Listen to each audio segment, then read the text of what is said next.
నీకు నీ చేతిలో లేదనే కదా మా ప్రభుత్వం వస్తే బీసీలకు లోకల్ వాణిలో 42% రిజర్వేషన్ ఇస్తామని మీరు బీసీ డిక్లరేషన్ ఇవ్వాల్సిందే.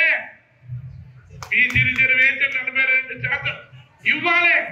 ఇచ్చిన తర్వాతనే లోకల్ వాణి ఎన్నికలు వస్తాయి.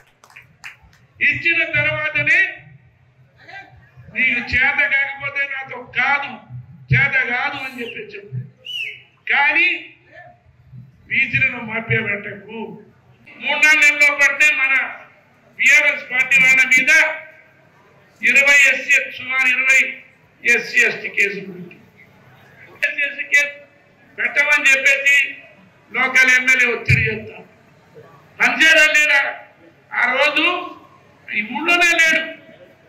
ఆ సిఐ దగ్గర పోయి డిఎస్సీ దగ్గర పోయి ఎల్ఐ మీద కేసు పెట్టు, నేను చెప్తున్నాను ఉండవు, నువ్వు నేను ఇక్కడి నుంచి వెళ్ళిపోవాలి. దొండకల్లో ఉన్న సిఐ ప్రజాస్వామ్యం తెలియదు ఆయన. ఎప్పుడు పర్మిషన్ తీసుకోవాలి పోలీసుల దగ్గర తెలియదు ఆయనకు. ఆయనకు అంత ప్రజాస్వామ్యం ఉంటే ఆయన ఎడ చదువుకున్నాడో ఏందో నాకు తెలియదు. కానీ ప్రజాస్వామ్యం ఉంటే ఆయన తెలుసు తెలియదు. అంబేద్కర్ గురించి అది ఉండో లేదో ఆయన పర్మిషన్ ఆ మీద కూడా పెట్టి నేను రోడ్డు నుంచి పోకుండా ఎక్కడి నుంచి పోవాలండి? మన పర్మిషన్ చూపెట్టమనండి.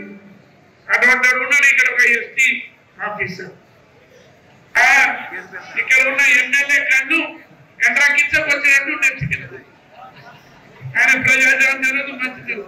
ఆయన ఏదో ఆయన చాలా జాగిరదు, ఇష్టం వచ్చినట్టు మాట్లాడు. 100 ట్రాక్టర్లు ఆకేర్లు పాలేర్లు 100 ట్రాక్టర్లు.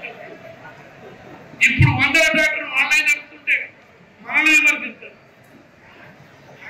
ఆయనకు తలకాయ ఉందో లేదు, ఆయన చదువుకున్నాడో దొంగ సర్టిఫికేట్ ఉందో లేదు. ఆయన మీద సూర్యాపేటలో ఎన్నో కేసులు ఉన్నాయి.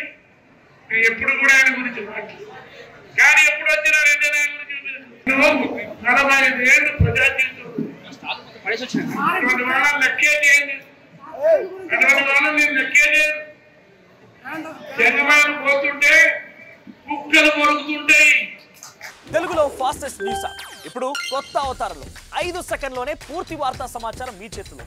సోషల్ మీడియా ట్రెండ్స్ మీ కళ్ళ ముందుకే live TV and voice search ఆప్షన్స్తో ఇప్పుడే డౌన్లోడ్ చేయండి. యాప్ లింక్ డిస్క్రిప్షన్లో ఉంది.